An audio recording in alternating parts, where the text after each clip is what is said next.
De retour à l'émission. Au début de chaque année, vous constatez certainement des hausses de tarifs de toutes sortes. On pense entre autres au transport en commun. Mais c'est aussi au début de l'année que la plupart des propriétaires doivent prévenir leurs locataires du montant de la hausse de leur loyer. Alors, quelles sont les balises qui encadrent la hausse de loyer et quels sont les recours des locataires? On en parle dans notre segment Conseil citoyen avec Gaétan Roberge du comité Logement Ville-Marie. Bonjour Gaétan. Bonjour, bonjour. Bienvenue au bulletin. Merci. Expliquez-nous dans un premier temps, donc c'est grosso modo pour les gens qui ont un bail qui se termine au 1er juillet, c'est grosso modo au début de l'hiver, donc le propriétaire doit envoyer un avis. Théoriquement, c'est de 6 à 3 mois avant la fin du bail, donc les gens reçoivent en théorie entre le 1er janvier et le 31 mars, des augmentations de loyer. Et les locataires ont 30 jours. Une fois qu'ils l'ont reçu, ils ont 30 jours pour dire s'ils la refusent, s'ils l'acceptent.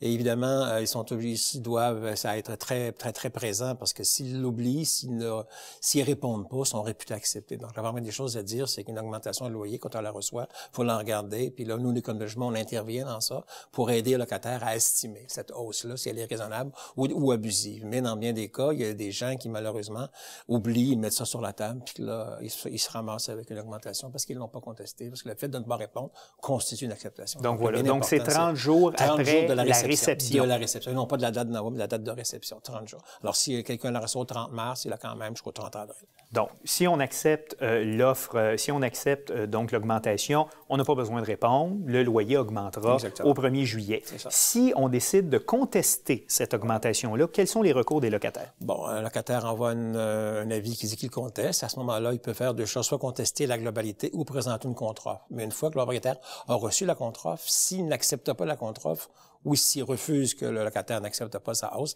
c'est à lui de faire le recours à la régie. À ce moment-là, le propriétaire doit demander d'avoir une audience en fixation de loyer s'il veut avoir véritablement sa hausse. Et là, il devra démontrer, chiffre à l'appui, amener les preuves de son augmentation.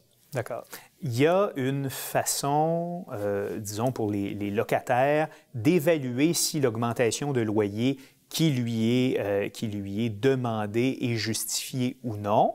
Il y a un indice qui existe de l'augmentation moyenne des loyers. Comment ça fonctionne exactement? Bon, habituellement, j'emploie le terme habituellement parce qu'habituellement, depuis près de 40 ans, la Régie publie en début d'année ce qu'on appelle les indices d'estimation de loyer, des indices du chauffage, entre autres. Sauf que cette année, aux grandes surprises, ils ont décidé de ne pas les publier. OK, pourquoi? Simplement, ça, c'est une excellente question. Eux, leur raisonnement, c'est de dire que comme c'était des indices du chauffage, que ça induisait le locataire en erreur. Ce qui est complètement faux parce que c'était un grand point de départ. Et le locataire, quand ils avaient un indice d'estimation, ça leur donnait une base de négociation. Et de toute manière, ils contactaient les comités logement pour les aider à estimer la hausse de loyer. Et d'autant plus que les propriétaires, en règle générale, ne donnent pour ainsi dire jamais les informations. Donc, le locataire est toujours pris pour évaluer, puis il sait pas trop comment s'y prendre. Mais ces indices-là étaient vraiment, je dirais, importants pour le locataire. Et cette année, nous, on croit que c'est pour se rendre aux arguments des corporations propriétaires qui, depuis des années, disaient que la Régie n'avait pas et ne devait pas les publier. Par contre, en 2006, il y a une association propriétaire qui avait contesté ça. Ça avait été en cour supérieure. Et le gouvernement du Québec et le procureur général du Québec et la Régie et le regroupement des communes de logement s'étaient opposés à cela. Il y avait eu une audience. On avait gagné et on avait établi que la Régie avait un double mandat, dans le fond, que la Régie, c'est d'abord un tribunal qui est là pour gérer les relations locataire-propriétaire, mais son second mandat, c'est d'information. Et nous, on est vraiment outrés parce qu'on dit la Régie, la présidente de la Régie a pris une décision d'aller contre un de ses propres mandats, c'est-à-dire de ne pas informer. Et pourtant, c'est son devoir ultime et premier. Donc, on est vraiment très fâchés. Et on est aussi, on est inquiet de ce qui va arriver aux locataires. Et déjà, on a commencé à recevoir les appels, puis on leur dit on ne les a pas.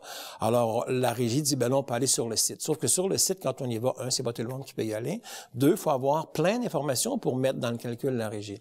Et autre chose qu'on a découvert aussi cette année, c'est qu'il y a des indices du chauffage qui normalement étaient publiés, mais ils sont négatifs énormément cette année. Donc, les frais au niveau du mazout, pas l'électricité, mais le gaz, sont négatifs. Donc on peut en déduire que les locataires auraient à ce moment-là droit à, admettons, un gel ou une diminution de loyer. Exactement, chose qui n'est pas possible, justement. C'est ça le drame, c'est qu'on peut toujours tenter, mais théoriquement, les loyers, soit qu'ils restent stables ou qu'ils montent, mais les locataires n'ont pas réellement... Dans certains cas, on peut aller en fixation de loyer, mais théoriquement, c'est un recours de propriétaire de la fixation. Donc là, je sais pas, on pense qu'ils ont été pris par ça, puis nous, on est en campagne. Alors, les regroupements, les comités de logement ont organisé une campagne de plainte. En somme, on est en campagne, on demande aux gens d'envoyer des plaintes à la présidente de la régie et au ministre Coiteux, qui est responsable de la régie. Si on revient vraiment pour les locataires à ce moment-là, donc c'est un peu plus difficile pour eux que d'avoir une idée du loyer qui pourrait être demandé par leur propriétaire parce que soit ils n'ont pas accès au calculateur ou ça prend des infos que le propriétaire ne donne pas. Exactement. Donc voilà. À ce moment-là, s'il y a une hausse de loyer qu'un locataire juge abusive, j'imagine qu'il peut s'adresser à un comité logement. Il y en a plusieurs à Montréal. Il y en a plusieurs. Il y en a au Québec. On s'adresse à nous, justement. Le problème, c'est que il y en a beaucoup qui ne connaissent pas ou qui ne connaissent plus et qui ne s'adresseront pas à nous. Et ils vont perdre une information qui les aidait à estimer la hausse. Parce que là, les indices, on les appelle les indices d'estimation des hausses de loyer. Mais comme ils ne l'ont pas, ils vont être apeurés et certains vont peut-être être tentés de dire, on va refuser. Mais le problème, c'est que si on refuse et qu'on va à la régie, que le propriétaire avait demandé un montant X puis que le tribunal lui accorde, il va être payé, il va être condamné à payer les dépens. Alors là, ça met encore... Donc, le dépens, c'est-à-dire les frais juridiques, dans le fond. Bien, les frais d'inscription. Qui s'estiment à combien, à peu près? Bon, en moyenne, on peut dire que c'est environ dans les 80 $ maintenant. Alors, c'est quand même beaucoup d'argent. Pour des familles à faible revenu, un montant considérable. Un montant considérable, exactement. Alors, c'est assez problématique.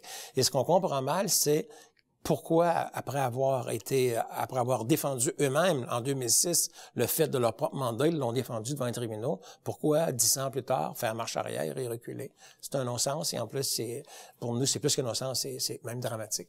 Donc, un outil pour les locataires qui ne sera pas disponible cette année, mais bon, justement, les locataires pourront s'adresser à des comités logement comme le comité Logement Ville-Marie où vous travaillez. Donc, Gaétan Roberge, merci beaucoup d'avoir été là et on se revoit bientôt. Merci, bonne journée.